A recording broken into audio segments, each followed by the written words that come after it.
Hey everyone, welcome back to Cooking with Gerald. On today's episode, I'm making some lasagna. This recipe is part of a three-part series, which is how to make 3 meals out of a pound of ground turkey or ground beef. So one video is going to be for some goulash, the other one is for spaghetti, and then this one is for lasagna. I'll have a link to those other two videos down in the description below. So if you're interested and want to know how to make lasagna real quick, real easy, and very delicious, then please stay tuned to this episode of Cooking with Gerald.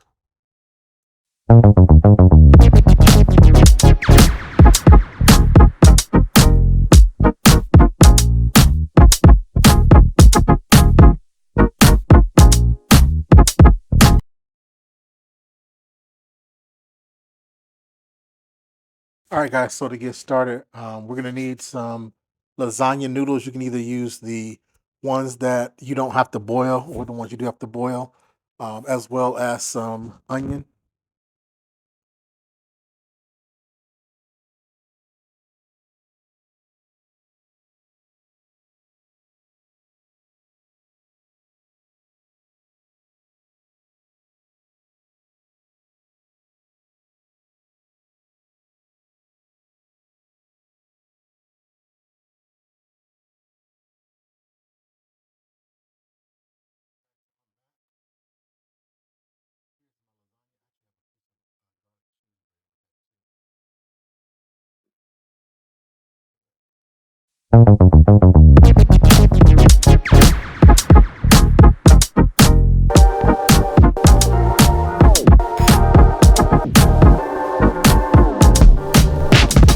Onion, some bell pepper, which this is optional, ground turkey, some Parmesan, Reggiano cheese, some tomato paste, tomato sauce, some seasoning. This is like an all-purpose seasoning, pepper and garlic, and then some cheese to put over the top. I'll go ahead and get everything together when we start. All right, so I have a couple of tablespoons of oil in my skillet with my onion. And I'm going to throw my bell pepper in there.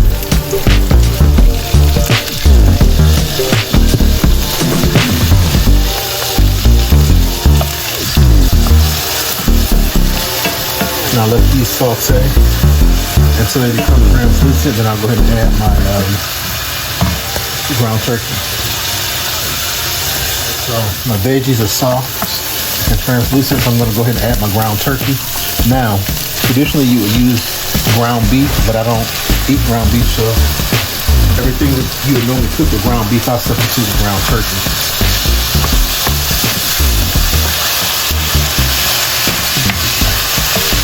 So go ahead and get this incorporated.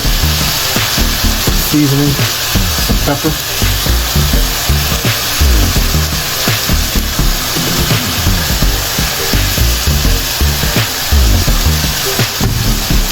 Got some Italian seasoning and oregano and basil if you like to add that to it as well.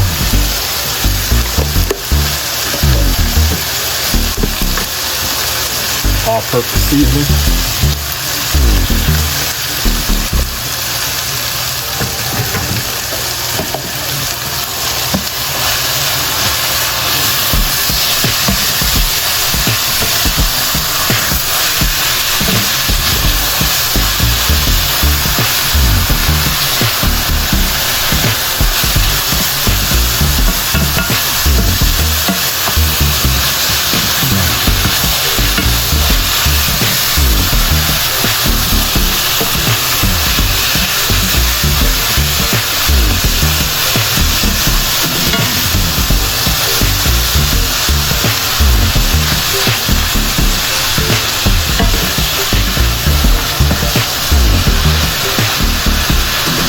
Go ahead and add the garlic.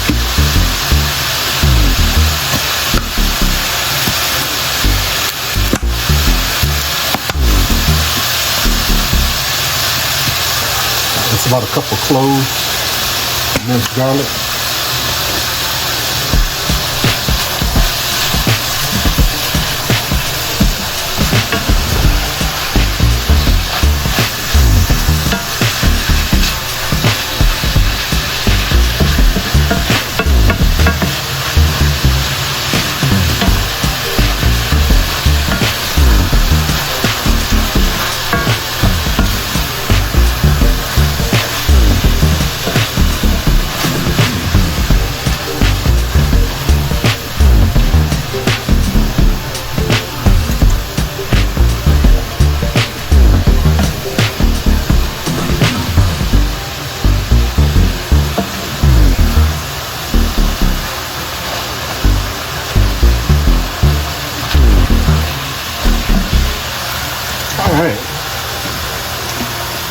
So I'm going to put some of the seasoning in there. This is about a teaspoon because I'm going to add some water to this eventually.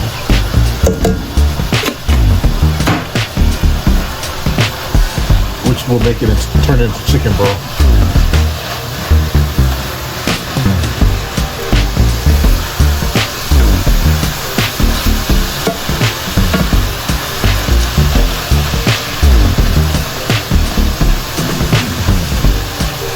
Alright, so I'll go ahead and add my tomato sauce.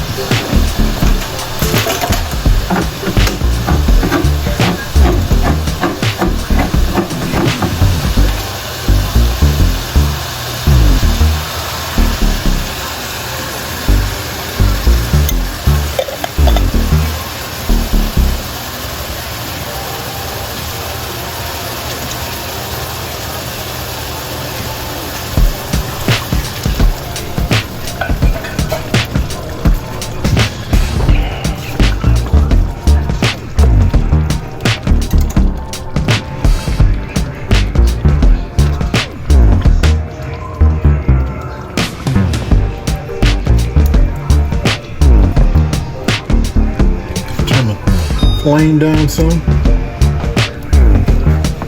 because we want this to simmer until it thickens up.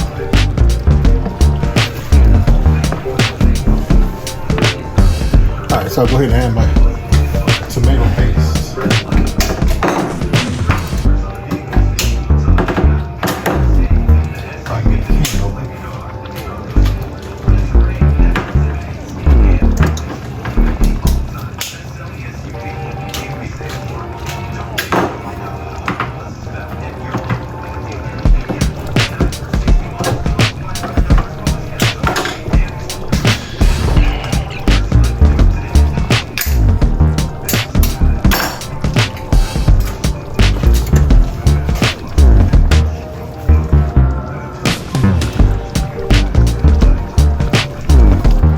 This is about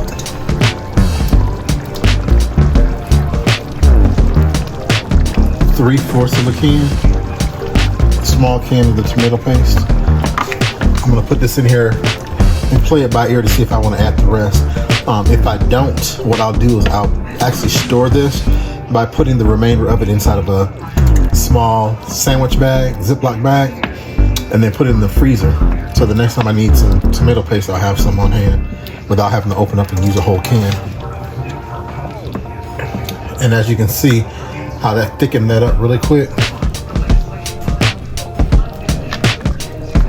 And make sure you get all that incorporated.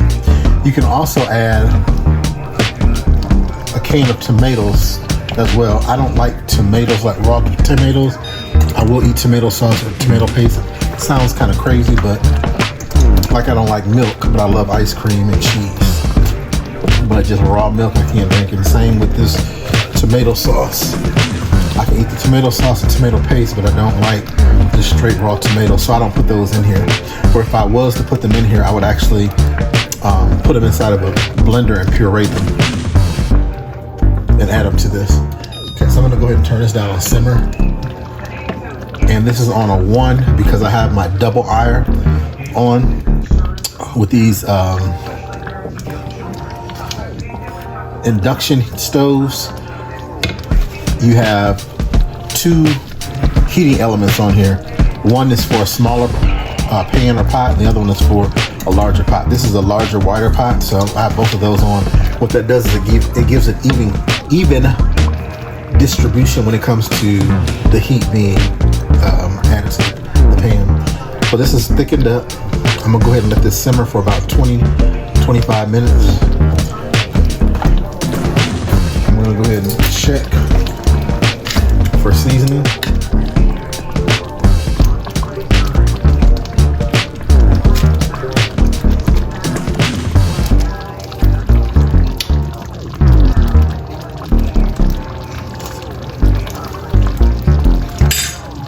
Definitely need some more seasoning. I need to turn this down to low.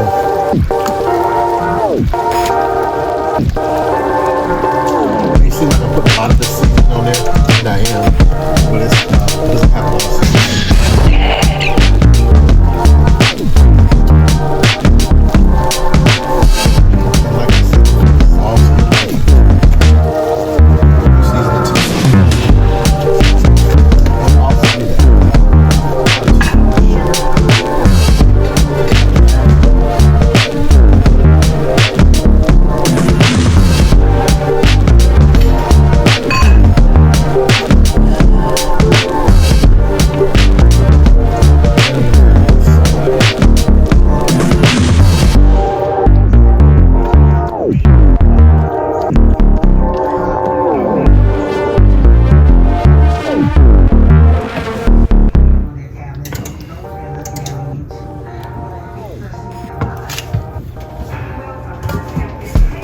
just a little kosher salt.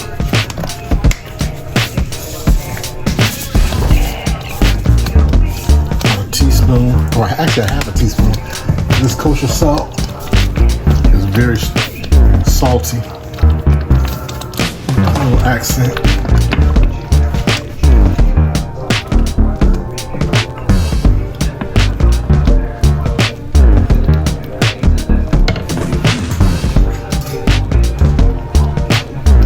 Flavor again.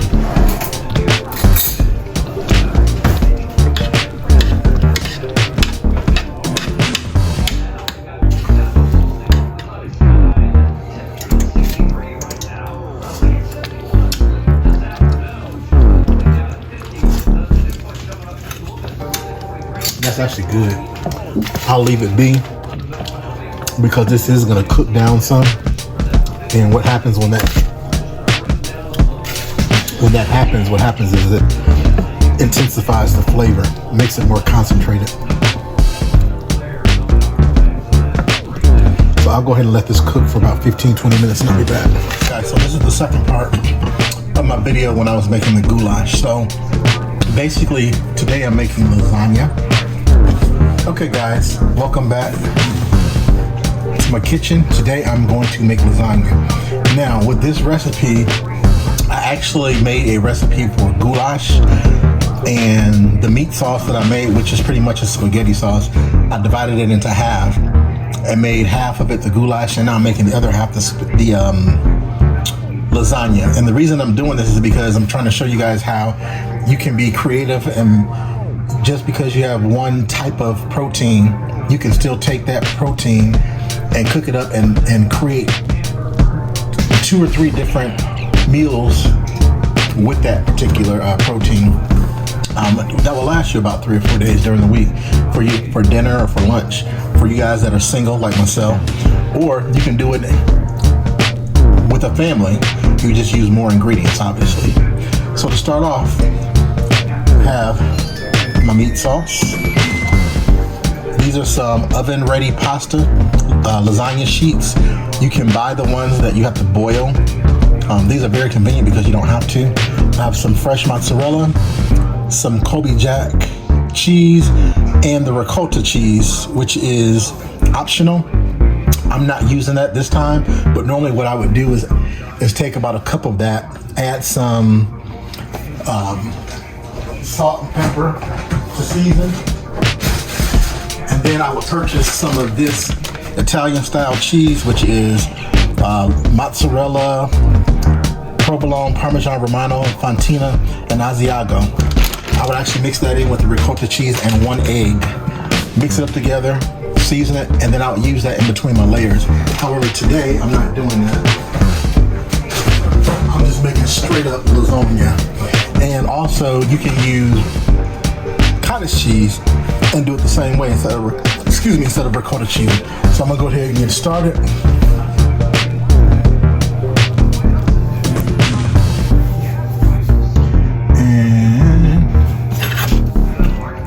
We want to put a little sauce down at the bottom, and that's going to be very important because you want to make sure that your noodles get coated with some moisture so that they are able to cook in the oven with the lasagna.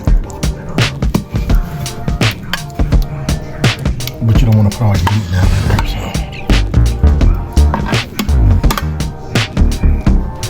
that's good enough. Okay, so first layer. When I do this, I'm actually going to put these in here a couple different ways to get some evenness. That's the first noodle. I broke this in half. Do it like this to fit it, so it's a second. It can go in there. And then the last piece that I have left over, I'm putting down here at the bottom. You'll see how perfect fit right there. All right, so go ahead and add the first layer. And your lasagna can be as thin or as thick as you want it to be. This one's gonna be fairly average. It's not gonna be real thick, but it's not gonna be real thin either. So I don't have that much meat. And this is one of my smaller pans that I have.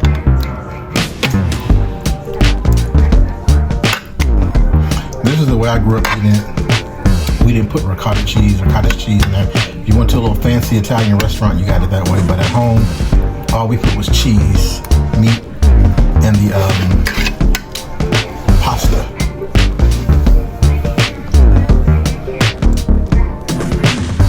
All right. So I'm gonna go ahead and throw some cheese on there.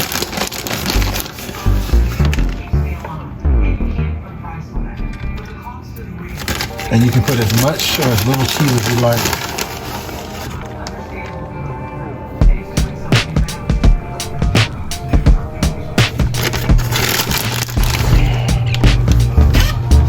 Alright. I'm going to also add some of the fresh mozzarella. And just shred it up on there too. To get that long stretch.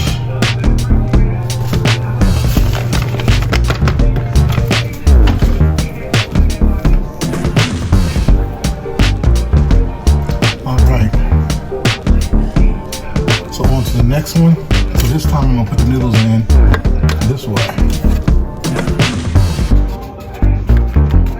so there's an even distribution.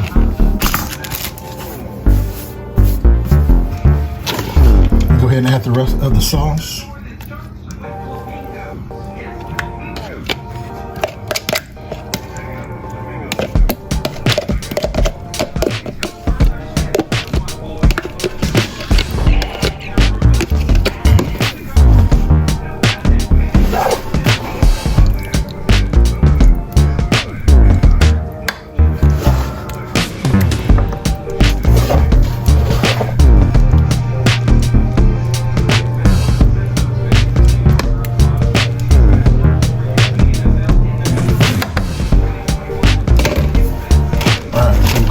Cheese.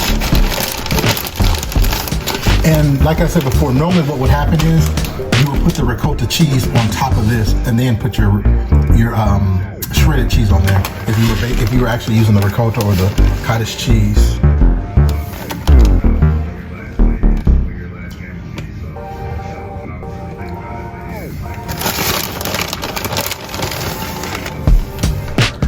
Also, what you can do too is leave it like this. I'll put the mozzarella cheese on there and be done. Or what you can do is put some more pasta on top. And then once you put the pasta on top, you can put the cheese on top of that. Without adding any sauce to it. But I'm not gonna do that. I'm just gonna go ahead and add my cheese.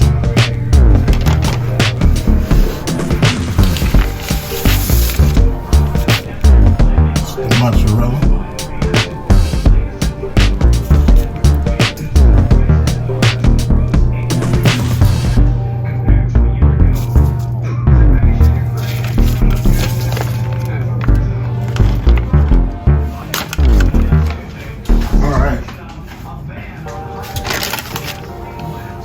So with this also, you can put Parmesan cheese on the top if you like to. You pretty much can do it however you want.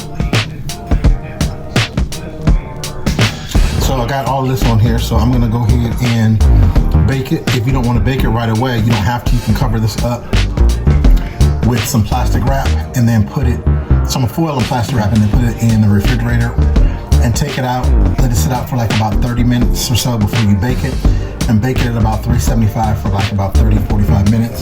Or if you want to, you can seal this up and put it in the freezer too. You can buy some of the throwaway aluminum pans that have the tops on them. You can prep them up like this if you want to do, meal preps.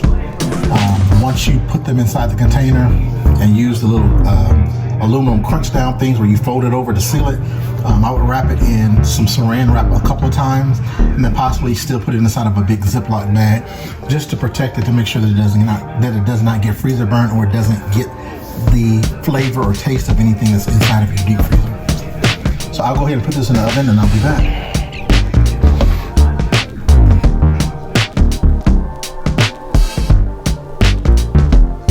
Hey guys, thanks for watching. If you did enjoy the video, please go ahead and give the video a thumbs up and subscribe to the channel if you'd like to see more videos like this. And don't forget to click that notification bell in the top right hand corner of the screen so you're notified each time I do upload. Right, guys, so I'm back, and please leave a comment down below. Nice golden brown. Stay safe. Crust from the cheese. Now this just needs to sit for like about 20 minutes or so until it kind of cools down so that when I cut it, it doesn't fall to pieces. So I'll be back.